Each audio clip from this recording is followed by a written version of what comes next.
Sud Info Midi, le MAG. Le MAG avec Victoria Wallner sur Sud Radio. Comment bien vivre pour bien vivre avec les autres justement. Alors si vous vous sentez mal au travail, dans votre vie en général, venez témoigner sur l'antenne de Sud Radio 0826 300 300 ou par SMS au 71 200. J'ai le plaisir d'accueillir notre invité Charles Rogeman, bonjour. Oui, bonjour. Vous êtes avec nous pour nous parler de votre livre Bien vivre avec les autres, une nouvelle approche, la thérapie sociale aux éditions Larousse, collection L'univers psychologique. Alors c'est vrai que la question de la sociabilité est plus que jamais à l'ordre du jour. Notre société est fragilisée par la crise et ça nous amène évidemment de nombreuses peurs. Vivre ensemble, travailler ensemble est de plus en plus difficile. Résultat, dépression, insécurité, violence. Oui, tout à fait. C'est-à-dire que cette difficulté à vivre ensemble se traduit par un certain nombre de maladies sociales. La première, c'est évidemment la dépression. Beaucoup de gens sont en état de dépression, de manque de confiance en eux, de difficulté à imaginer comment leur vie peut être réussie et heureuse. Beaucoup de concurrence aussi entre les gens, beaucoup de compétition, beaucoup d'égoïsme finalement dans nos sociétés. Et puis finalement, en fin de compte, un sentiment de victimisation qui est très répandu aujourd'hui. Beaucoup de gens se sentent victimes des autres, victimes de leurs voisins, victimes de leurs partenaires, victimes de leurs parents, de leurs enfants, des puissants qui gouvernent. Et donc, du coup, une difficulté pour chacun à prendre responsabilité et à assumer ce qu'il fait dans sa vie. Alors vous, Charles Rogeman, il y a 20 ans, vous avez créé la thérapie sociale. Alors ça consiste en quoi exactement ? La thérapie sociale, elle se pratique en groupe d'abord, j'en dirai peut-être un peu plus long tout à l'heure, mais c'est surtout, il y a 3 niveaux dans la thérapie sociale. Le premier niveau, c'est une véritable thérapie, en fait, mais qui vise pas à guérir des maux individuels, des maladies individuelles, mais qui vise à guérir ce qui nous empêche d'être avec les autres, de travailler avec les autres, vivre avec les autres, toutes les blessures que nous avons, qui créent en nous des différentes formes de retrait, de passivité ou de violence qui nous empêchent justement de vivre. Mais ça vient d'où, ce sentiment de violence parce que souvent, au boulot, on en a ras-le-bol. Alors surtout si ceux qui connaissent l'open space, c'est un drame, vraiment. On a toutes les névroses comme ça qui nous arrivent des uns et des autres, la nôtre aussi, personnellement. Oui. C'est pourquoi on n'arrive pas à gérer tout ça ? On n'arrive pas à gérer tout ça parce qu'on a un certain nombre de peurs qui sont accentuées par la vie en société. La thérapie sociale, je disais que c'était une thérapie, mais c'est aussi une éducation à la vie démocratique. C'est-à-dire, il s'agit d'apprendre à être en conflit avec les autres, en conflit constructif et sans violence, apprendre à avoir confiance en soi, apprendre à rencontrer les autres. Et en fait, surtout, je crois, ce qui crée en nous beaucoup d'inquiétude, c'est un grand sentiment d'impuissance. Je pense que le grand problème de la vie contemporaine, c'est l'impuissance, c'est le sentiment d'impuissance, c'est-à-dire qu'on n'arrive pas à résoudre certains problèmes de la vie collective et on se dit que certains experts ou certains responsables tout là-haut devraient pouvoir les résoudre, mais on voit bien qu'ils ne le font pas. Et donc la thérapie sociale, c'est aussi un dispositif d'intelligence collective qui réunit dans un quartier, dans une ville, dans un endroit où il y a des difficultés à vivre ensemble, qui réunit des gens, toutes sortes de gens, y compris des gens qui au départ ne s'aiment pas ou ne s'apprécient pas, et qui les amène à travailler ensemble pour résoudre un problème complexe que seuls les experts ne peuvent pas résoudre. Donc en fait, ça part d'une ignorance des uns et des autres, l'un pour l'autre.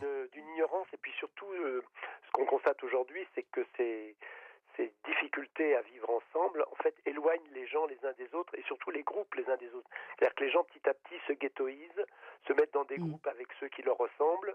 On a des ghettos de pauvres, des ghettos de riches, on a des ghettos en fonction des origines, en fonction des religions, des communautés.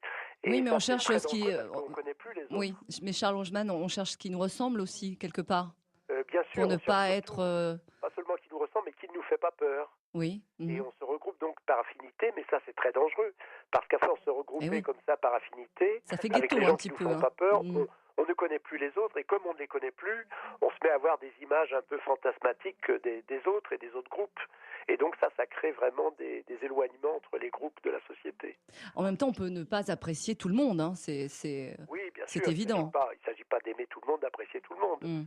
Mais il y a des endroits où, de toute façon, on est obligé de vivre avec les autres. On est obligé de vivre avec les autres dans une équipe de travail. On est obligé de vivre les autres avec les autres dans une institution, dans une école et dans un quartier. Donc la question, c'est pas d'aimer tout le monde, mais c'est d'arriver à vivre avec tout le monde. Mmh. Alors vous-même, Charles Rochman, vous travaillez dans de nombreux pays, hein. Alors on pense souvent qu'ailleurs c'est mieux, les personnes se respectent plus. Alors qu'en est-il vraiment?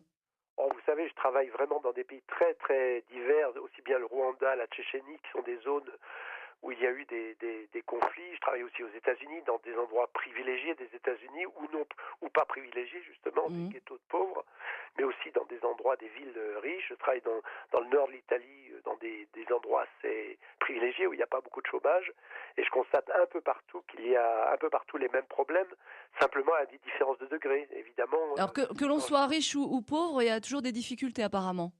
Oui, oui, ce ne sont pas les mêmes difficultés, mais il y a toujours cette difficulté à vivre ensemble. Mmh. Je travaille dans une ville où les jeunes sont plus ou moins sont privilégiés aux États-Unis, mais il y a des suicides, beaucoup de suicides de jeunes, le record des États-Unis en matière de suicides de jeunes d'ailleurs.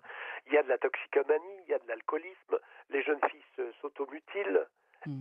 et tout ça sont des endroits où apparemment il devrait y avoir aucun problème. Mmh. C'est Mais vrai le qu'il y a problème, il est un dans le gros cœur de problème l'homme. d'alcool et de drogue aux États-Unis et souvent on ne le sait pas. Ah oui, oui, bien Effectivement. sûr. Il y a un livre qui est sorti récemment qui s'appelle La santé sociale de la nation, qui est un livre aux États-Unis et qui dit que pour mesurer ce qu'est un pays, il faut aussi regarder, par exemple, le taux de suicide chez les jeunes. Mmh. Et on s'aperçoit que un tiers des adolescents américains, un adolescent sur trois, a au moins pensé dans l'année au suicide. Et on aurait la même chose, si on faisait le même genre d'enquête, on aurait la même chose chez nous. Mmh. On va apprendre avec vous, hein, jusqu'à 15 heures, Charles Rochman, eh bien, d'essayer de vivre ensemble et apprendre à vivre avec les autres surtout. Et vous allez voir, c'est une thérapie sociale qu'on va faire pendant 1 heure si on peut avec vous, Charles. Je rappelle votre livre Bien vivre avec les autres, une nouvelle approche, la thérapie sociale aux éditions Larousse, collection L'univers psychologique. Si vous-même, eh bien, vous vous sentez mal avec les autres, vous avez des problèmes relationnels, venez témoigner sur l'antenne de Sud Radio 0826 300 300 ou par SMS, Sud un espace, votre message et vous l'envoyez au 71 200. Sud Info Midi, le MAG, jusqu'à 15 heures sur Sud Radio. Et jusqu'à 15 heures, nous vous parlons de vous. Nous ne savons plus vivre ensemble car nous avons mal appris à vivre avec les autres. Notre invité, notre spécialiste, bien sûr, c'est Charles Rochman. Alors, on va continuer de parler justement de ce côté sociabilité qu'on a perdu aussi avec les autres. Oui, oui, bien sûr, on l'a perdu. Bon, je ne sais pas si on l'a déjà eu, en fait, parfaitement. Alors, quand même, peut-être un petit Mais, peu. mais non, c'est vrai, chez l'être humain, il y a une difficulté justement qui a toujours existé à vivre avec les autres. Simplement, il y a des époques peut-être un peu plus difficiles que d'autres, des époques où les crises de la société engendrent des peurs, qui elles-mêmes engendrent des Mm. violences. Et donc, on voit bien d'ailleurs la différence entre les différentes sociétés aujourd'hui. Il y a des endroits où c'est plus difficile encore de vivre avec les autres. Je pense à certaines régions d'Afrique où vraiment les conflits, les guerres, la haine vraiment dominent. Et puis des endroits comme chez nous où nous sommes encore quelquefois dans certains endroits protégés et pas dans tous les endroits, Mm. puisqu'on sait bien que les violences existent dans nos sociétés, Mm. bien qu'elles aient différentes formes et quelquefois des formes pas très visibles, Mm. pas très manifestes, mais néanmoins elles existent. On va continuer à en parler, Charles Rochman, avec vous. Dominique, merci infiniment d'avoir été avec nous sur l'antenne de Sud Radio. Vous restez bien avec nous. Il y a beaucoup de SMS qui sont arrivés. On va les lire, bien sûr. Et puis, on va continuer. Alors, si vous voulez vous aussi témoigner, vous n'hésitez pas à 0826 300 300 ou par SMS au 71 200. Restez bien avec nous sur Sud Radio. Sud Info Midi, le MAG, Victoria Wallner, sur Sud Radio. Bien vivre avec les autres, est-ce possible? Notre invité Charles Rochman, bien sûr, nous dit que oui, avec sa nouvelle approche de la thérapie sociale aux éditions Larousse, collection L'univers psychologique.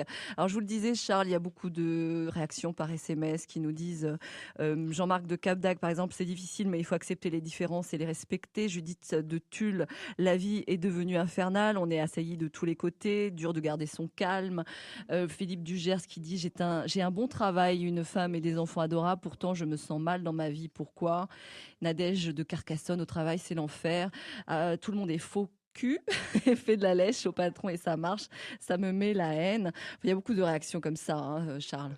Je les connais bien ces réactions-là. Oui, oui, elles sont vraiment dès que les gens commencent à parler. En fait, nous manquons d'espace justement de parole dans nos sociétés, d'espace de débat où les gens peuvent vraiment parler sans avoir peur et dire ce qu'ils vivent. Et ce qu'ils pensent surtout. Ce qu'ils pensent et et que ça soit entendu, que ce qu'ils pensent soit entendu et qu'on les considère pas tout de suite, qu'on les mette pas tout de suite dans des cases et des catégories, que tout de suite on dise oui, cette personne-là elle est raciste parce qu'elle dit des choses qui plaisent pas à d'autres, ou cette personne elle est pas assez instruite. En fait, il faudrait qu'on arrive à sortir vraiment de ces catégorisations qui opposent les gens les uns aux autres. Alors, on l'a vu tout à l'heure avec le témoignage de Dominique, hein. Alors, vous vous dites en thérapie sociale, vous vous préoccupez particulièrement de la souffrance créée par l'environnement social des gens. Mais cette souffrance, Charles, elle est souvent personnelle, individuelle. Elle vient souvent des blessures de l'enfance, des blessures de la vie. Oui, oui, tout à fait. Les deux sont inséparables. C'est-à-dire que ce sont les blessures individuelles des gens qui contribuent à créer de la souffrance sociale, et en même temps, la souffrance sociale crée des blessures chez les gens, à travers les institutions, à travers l'école, à travers le travail, à travers la vie dans les entreprises. Avec des idées C'est un reçues tout aussi, mélange. hein. Oui, oui, c'est un mélange de tout avec des idées Oui, oui. reçues, les préjugés aussi. Par exemple, la mère de famille qui va critiquer l'assistante sociale, hein. Elle dit, par exemple, elles sont bonnes qu'à prendre les enfants. Il y a plein d'exemples comme Oui, ça, ou hein. inversement d'ailleurs. Les préjugés existent Mmh. dans tous les milieux, justement. Et justement parce que les gens ne se connaissent pas suffisamment.